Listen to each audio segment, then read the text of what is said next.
ఎక్కువేం లేదు. ఎప్పుడు పోలేండా మేమైతే.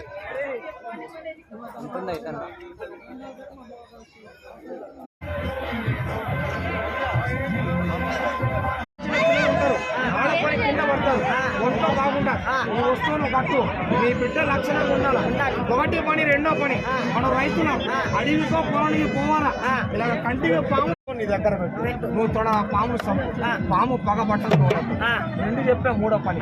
మీ ఇంట్లో పాము, నీ దొడ్లో పాము ఉందా, నీ వస్తువు అరవగమా, ఈ వస్తువు పసుపు గుట్టల మూట కట్టి నీ ఇంటి వాకే కట్టు, నీ దరిదాపులో పాములు చేయడం.